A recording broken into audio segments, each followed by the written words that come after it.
All be me, 26, working some desk job at a nonprofit that's all about equity in the workplace. Got a little brother, Kyle. He's 17 when this kicks off. Took a couple sociology electives in college that basically nuked my brain. Finally clicked how deep the whole patriarchy thing runs. Start thinking I've got a duty to educate the dudes around me, family first. Kyle's at that perfect age where his opinions aren't set in stone yet. Prime time to steer him into being one of the good ones. Decide I'm going to do it right. Start cornering him every morning at breakfast. He's half asleep, shoveling cereal. I'm in full lecture mode. Tell him straight up, his life comes with perks just for being born male. Unearned advantages, baked in. Point out he doesn't have to plan his whole route home based on streetlights and strangers. He can walk at night without a constant threat assessment running in his head. Tell him any room he walks into, people will naturally treat his voice like the default, like the world automatically hands him the mic and turns down women. Kyle, you need to get that just existing as a guy makes you part of a system crushing like half the population. He just nods and crunches Cheerios like I'm the weather report. In my head, I'm like, yep, this is working. A few weeks later, I catch him leaving his plates in the sink. Ding, ding, ding. Teachable moment. Hit him with the, this is exactly what I'm talking about. Tell him he assumes someone else will clean up after him, and that someone in most households is usually a woman. Domestic labor inequality, Kyle. You're reenacting it right here with spaghetti sauce on a fork. He mumbles, sorry, without making eye contact. Turns the water on and scrubs the dishes. Feel that warm little glow, lesson absorbed. Start seeing these moments everywhere. Like my brain got a new filter installed. Kyle gets into his first choice college. Whole family does the proud parent dinner thing. Everyone's smiling, talking scholarships. And I just can't let it slide. Kyle, you know statistically your acceptance odds were higher because you're male, right? Bring up how admissions boards unconsciously lean toward male applicants in a bunch of programs. Mom gives me that tight-lipped stop look. I keep going anyway. I'm not saying you're dumb. I'm saying we have to name the systemic advantage. Kyle goes quiet, stares at his plate the rest of dinner like it personally betrayed him. Later that night, I hear him on the phone with his girlfriend. Voice sounds tight, like he's trying not to snap or cry. Doesn't slow me down. If anything, it makes me more committed. Months roll by, and I turn every interaction into a lesson. He mentions joining the debate team. I explain how debate culture is dominated by male voices, how he'll automatically be treated as more credible before he even opens his mouth. He brings up his part-time job. I start talking wage gaps and favoritism, tell him his male coworkers probably get handled with more respect without even noticing it. One day he says he's tired, like just normal tired. I hit him with emotional labor, tell him women carry chronic exhaustion from managing feelings and smoothing everything over. Work men never have to do. Around month 6. Kyle starts getting quieter, more time in his room, less eye contact at breakfast. Assume it's him processing the uncomfortable truths. Tell myself discomfort is part of growth, so I double down because resistance means I'm hitting something real. Kyle, your discomfort is literally the fragility that keeps oppression alive. He starts skipping family dinners, not hungry every time. To me, that just screams cognitive dissonance. His worldview is shifting. He's struggling, a year 2 hits, and I'm in peak form. Got my whole method down. Morning sessions are basically a curriculum now. Intersectionality, emotional labor theory, history of patriarchal violence, everything. Tell him, every woman you meet is calculating if you're a threat, Kyle. That's reality because of men like you. He actually looks up and goes, men like me? I explain it doesn't matter if he means it. All men contribute to threatening behavior, even if they don't realize it. Around this time, he starts seeing the school counselor. Honestly think that's good. Extra support while he works through the hard stuff.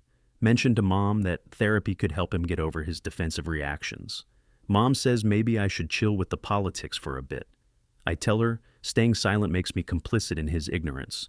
One night, I catch him crying in his room, sniffling, face all red. I knock and just walk in because family try to do the supportive thing, but also keep it framed right. I know it's a lot, Keel. Recognizing privilege is supposed to hurt. That discomfort means you're finally seeing clearly. He wipes his face and tells me to leave. So I explain that wanting to opt out is itself male privilege. Women don't get to opt out of oppression. Year 3, Kyle's 20, now still living at home while going to the local community college. Honestly, kind of perfect. Means I can keep the education going without breaks.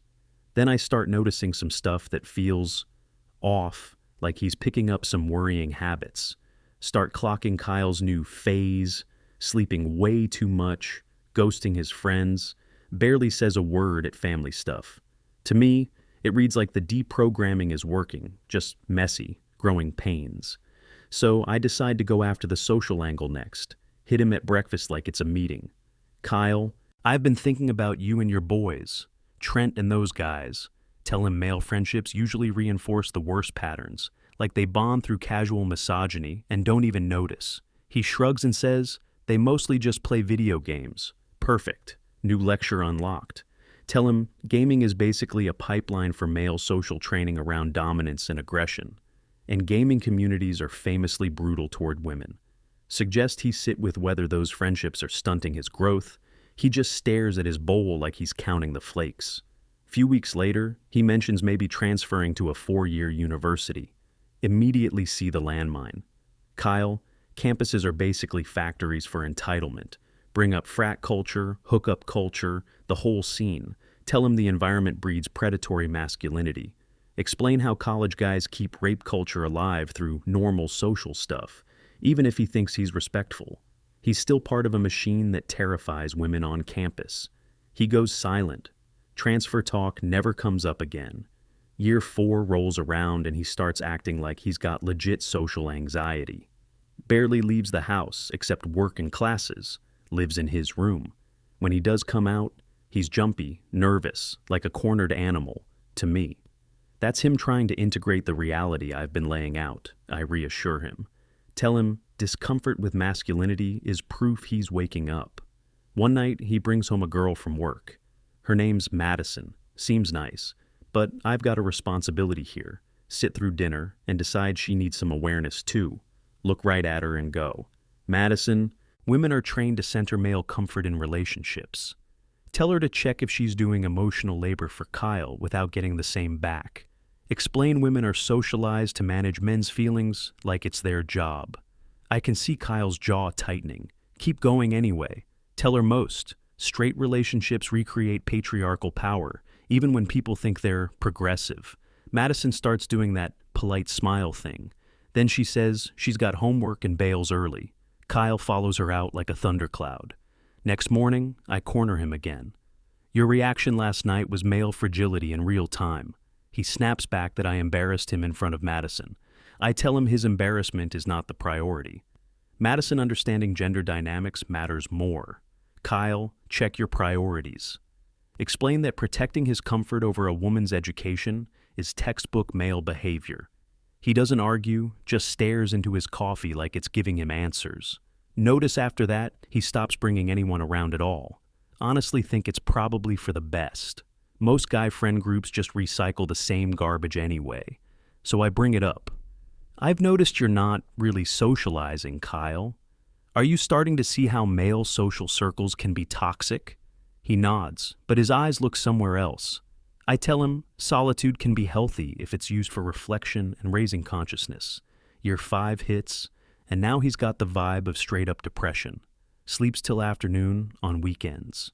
Barely participates in conversations. Dropped most hobbies and activities.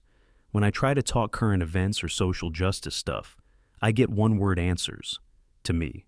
It's obvious he's buckling under the weight of understanding his role in oppressive systems. So I decide subtle isn't enough anymore. He needs more intensive education. Start leaving articles on his desk. Books too. Stuff about male violence, toxic masculinity, women's historical oppression. Tell him, you can't be passive about this anymore. You need to engage.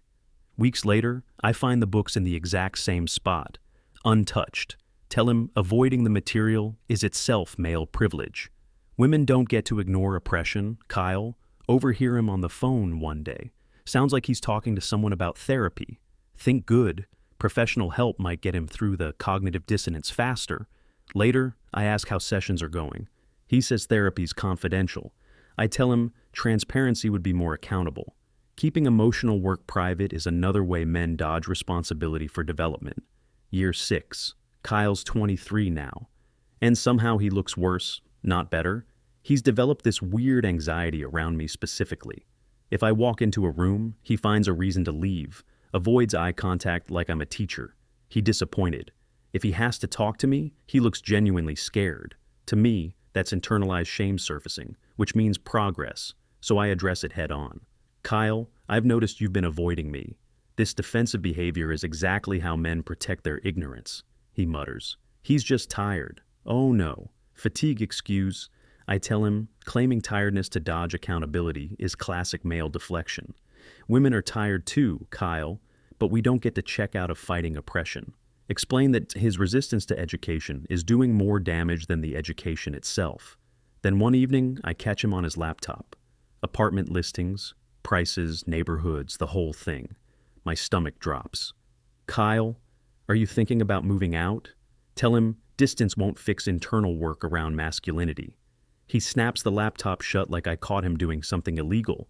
I tell him running from uncomfortable truths is peak male behavior. Tell him straight up, you can't just move somewhere else and magically outpace the patriarchy. Ethan, you don't relocate out of this. It follows you because you're carrying it around in your head. He doesn't argue, just gets this dead look and goes back to avoiding me. Next thing I notice, he's suddenly working a ton, staying late, picking up extra shifts, volunteering for weekends, clearly using his job as a shield from the house and from me, so I call it out. This is a pattern, Ethan. Tell him work addiction is basically masculinity in a suit. Men bury themselves in career stuff to dodge emotional labor and personal growth. Tell him he should examine whether he's using employment to maintain privilege and avoid accountability. He says he's saving money for what? It sounds like another exit plan. You can't buy your way out of doing the work, Ethan. He clenches his jaw but doesn't respond. Year 7 shows up and he doesn't even look like the same kid. Thin like he forgot food exists. Eyes always wide, barely speaks above a whisper. Now, hands shake when he holds a glass, jumps if a door shuts too hard, spends whole days in his room without coming out once. Mom starts getting worried in that real mom way, and I tell her the truth as I see it.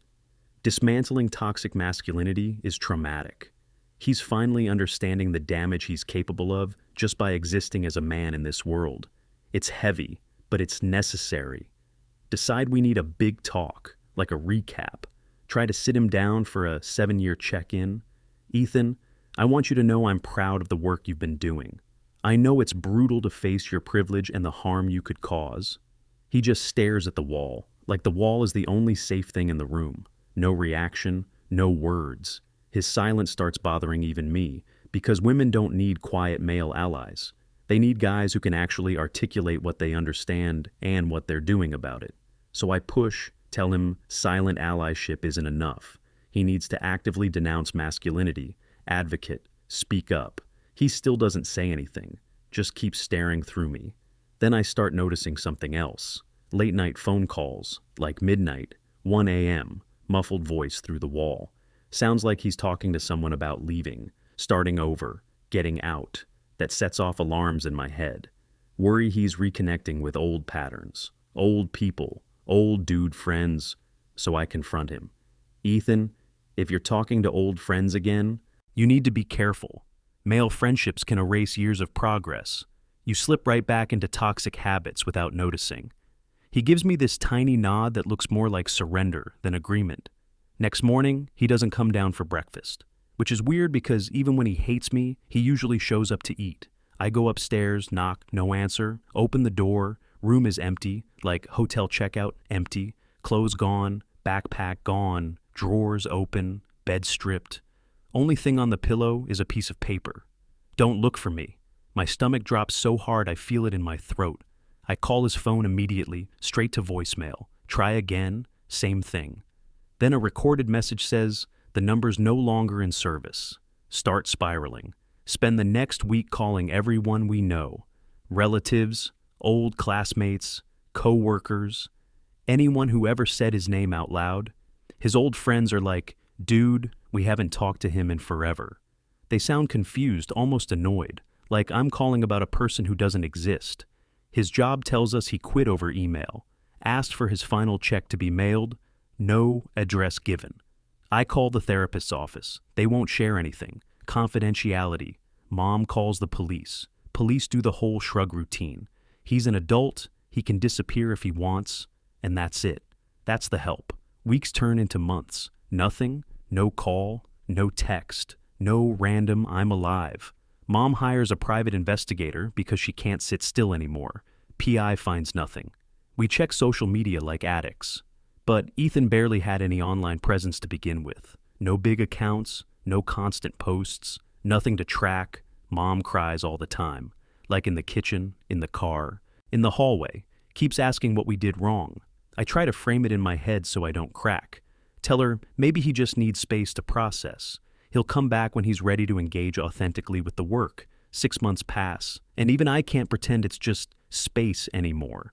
PI says he basically erased himself. New phone number, closed whatever accounts he had, no forwarding address, and apparently he stopped using his credit cards too, like he went cash-only ghost mode.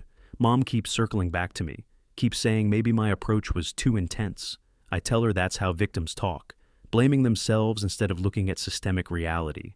Then the investigator finally brings us something, a lead, someone matching Ethan's description spotted in New Mexico, small town outside Santa Fe, going by a different name, working at a tiny bookstore that sells used paperbacks and tourist junk. PI calls the store, gets the guy on the phone, asks if he knows an Ethan from our state. The guy says no, flat, immediate denial, claims he has no family here. PI says the voice sounded right, same cadence, same little hesitations. But the guy stuck to the script. That's when it hits me like a punch. He didn't just move out, he didn't just need space. He rebuilt himself. New name, new location, new life, like he took scissors to his own past. Months of planning, an elaborate escape, chose to become a stranger rather than keep being my brother. For the first time in years, I feel actual uncertainty, like the floor shifted. I start calling that bookstore myself, over and over, and every time someone answers, I hang up, heart racing like I'm the one doing something wrong. Finally, I force myself to talk, voice shaking, throat dry. Is this Ethan? It's me, your brother. I just want to talk. Long pause. Then he says, dead calm, I don't have a brother. Please don't call here again. Click, I call back right away. Someone else answers. They say that employee doesn't work there anymore. Gone, just like that. And I realize he probably moved again the second I made contact. He's going to keep moving to stay hidden from me. Spend weeks walking around in this fog, confused, sick, horrified in a slow, crawling way. Replay the last 7 years in my head, his anxiety, his isolation, the way he flinched when I walked into a room, the way he avoided my eyes like I was dangerous. And this tiny thought starts worming in. What if he misunderstood something? What if my approach landed wrong somehow? Then I shut it down. No, that can't be it. Everything I taught him was correct. Maybe he just wasn't ready for the truth about masculinity. Then one day Mom is cleaning out what's left of his room, and she finds his old journals tucked away in a box. Mom starts reading the journals out loud at the kitchen table. And it's not like normal teen drama venting. It's pages of him saying he feels trapped, like he's a monster in human skin, like he's scared of himself. Entries about lying awake all night, wondering if he was born wrong. Whole sections that are basically step-by-step plans to vanish. And the plans don't start recently, they go back almost 3 years. Descriptions of panic attacks when he heard footsteps in the hallway. Like just the sound of someone walking past his door made him spiral. The same phrases over and over. Hopeless, beyond saving, no redemption. Mom looks at me and says, real quiet, please listen to what he was actually saying. So I take the journals, start reading, and it's like I'm reading a different timeline than the one I lived. He wrote about our conversations, but from his side it sounds warped, like every word I said landed like a verdict. He wrote that he felt like he couldn't move or speak without proving something awful about himself. Like if he laughed too loud or disagreed about anything, it confirmed he was dangerous. He described this constant fear of showing I'm exactly what he says men are. Pages of self-hatred so intense it doesn't even feel real. Confusion about his basic existence. Like, he didn't know how to be alive without being guilty. He wrote about wanting to disappear before he hurt someone. Like he was convinced it was inevitable. Line after line about becoming more certain he was irredeemable. Then I hit an entry from a few months before he left, like 5 months out.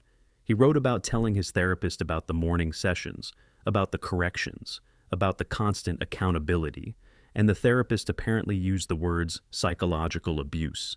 He writes that the word felt extreme. But then he writes, "And I can't forget this. I can't deny how scared I am all the time."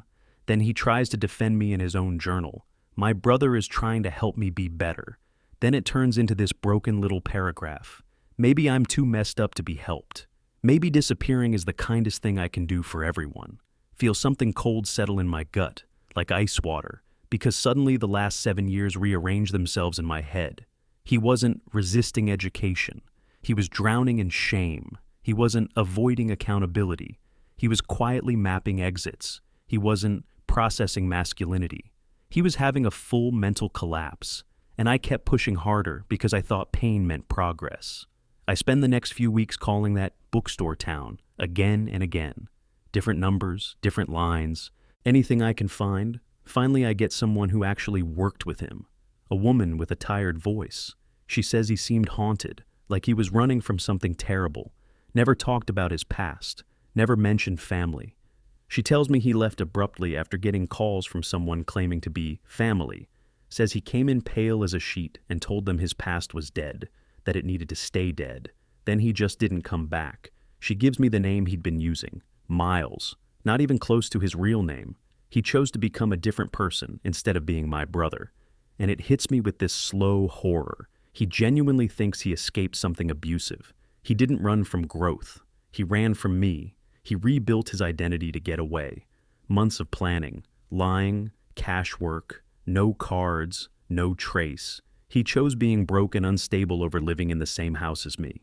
He erased 7 years of being siblings because he experienced it like trauma. And my brain keeps trying to defend itself because everything I told him was true in my mind. Men do get advantages. Masculinity can be toxic. How does telling him reality become abuse? Mom stops talking to me after she finishes the journals. Not like mad for a day, like full silence. Then she finally says she should have stepped in years ago. Says she watched him deteriorate and assumed it was just young adult moodiness. Then she says the sentence that makes my skin crawl, "He was terrified of you." She follows it up like she's confessing a crime. "I thought you two were just having philosophical debates," she tells me. She heard him crying at night sometimes, but whenever she asked, he'd say everything was fine. He was protecting you, she says, even while you were tearing him apart. Then she packs a bag and goes to stay with her sister. Says she needs space.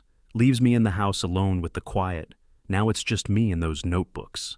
I reread them like I'm trying to find a loophole. One entry stops me dead. He wrote about me asking if he understood that women calculate whether he's a threat. Said he spent 3 hours researching male violence stats after that. And he wrote, dead serious. I probably am dangerous and don't even know it. Then, maybe the safest thing is to never interact with women again. Maybe he's right and I'm a monster who just hasn't shown it yet. Another entry. From about 2 years back, he wrote, having thoughts about hurting myself again. Then wrote that I told him male suicide is violence against women because it abandons emotional responsibility. And he agreed with it on the page. He's right that even my pain centers me. Then this brutal line, trapped between wanting to die and not wanting to harm anyone by dying, maybe disappearing is the compromise. That's when it finally clicks in the worst way. He wasn't learning about privilege, he was learning to hate himself. Every lesson I thought was, education was basically convincing him he was fundamentally wrong and unsafe. He took every critique of masculinity as proof he personally was evil, spent years believing he was a future rapist, a future abuser, a walking hazard, and he planned his disappearance like it was community service, like he was protecting the world from himself. I end up in therapy myself because I can't sleep. Sit across from this counselor in some bland office, and I explain it like it's normal, how I was educating my brother about patriarchy, how it was daily, morning talks, corrections, calling out behavior, articles left on his desk, pushing transparency about therapy. The whole routine, 7 straight years. She listens without making a face, just writes stuff down. When I finally stop talking, she goes quiet for a long time, like uncomfortable long. Then she says, carefully, "What you're describing sounds like systematic psychological abuse." My mouth opens, but my brain tries to fight it. I tell her everything I said was factually true. She doesn't argue the facts. She just says, calm as anything. Truth without love or context can still be a weapon.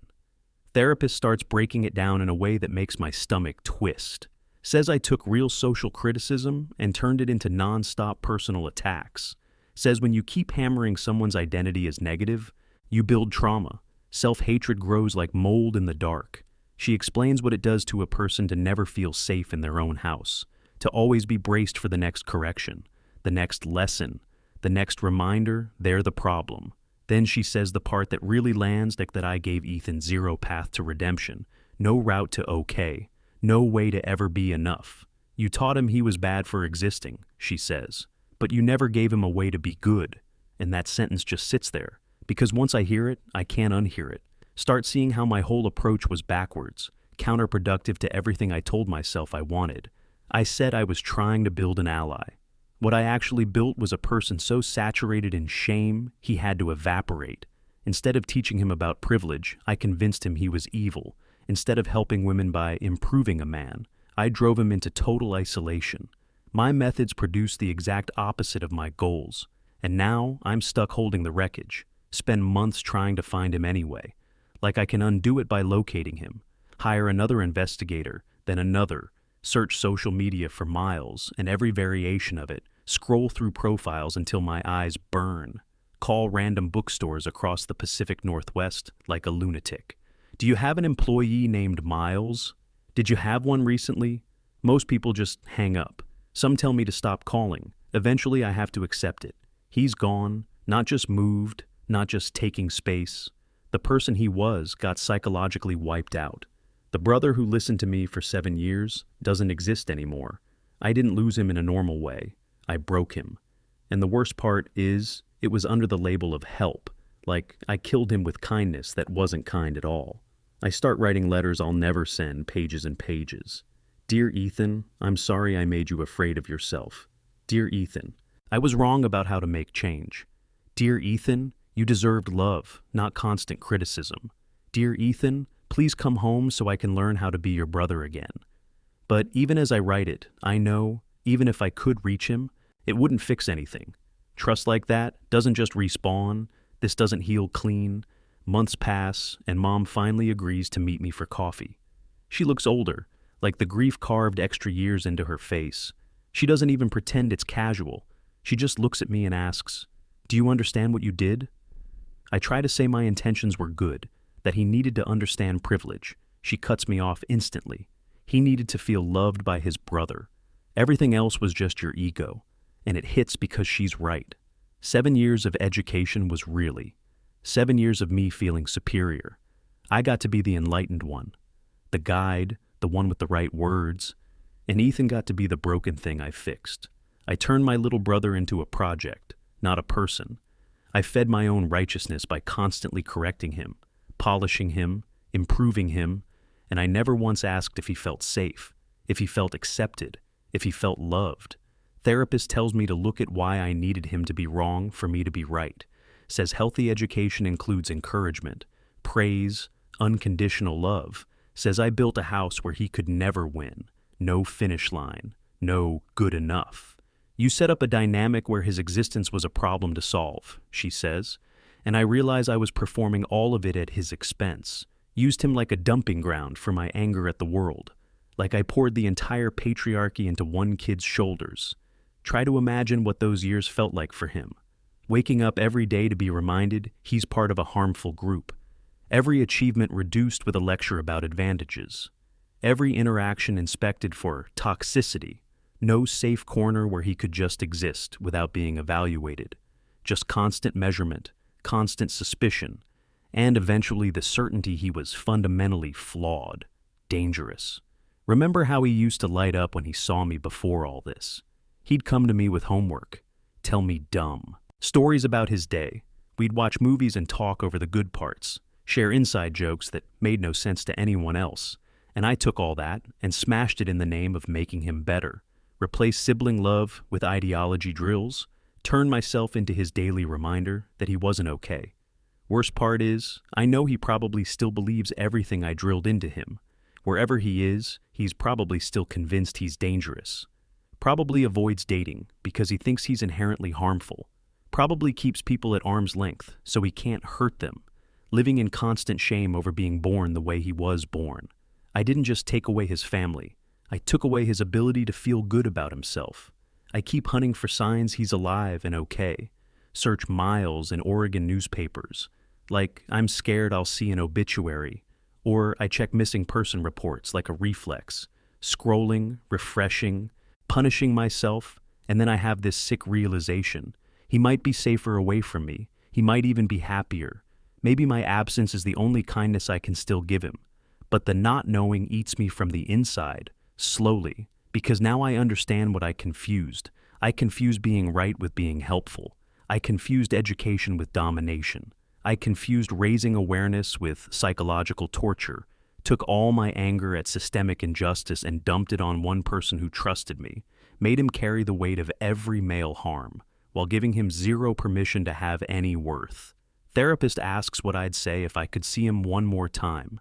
And I don't even have to think long. I'd tell him he's good, that he was always good, that being male doesn't make him a monster, that he deserves love and peace and happiness, that I was wrong about almost everything that mattered, and that if staying gone is what keeps him safe from me, then he should stay gone. Sometimes I catch myself imagining he'll read this somewhere, like the universe will shove it in front of him, so I say it anyway, even if it's pointless. If you see this, I'm sorry. You were a good brother, and I was a terrible brother. You became Miles because being my brother hurt too much, and I hope you're happier now, healing, learning to see yourself as human again instead of a walking threat. Hope you find love someday with someone who actually sees your worth. Hope you're somewhere safe, being gentle with yourself, remembering you matter. And I hope you never have to think about me again, because I'm the one who taught you to hate yourself, and that doesn't wash off.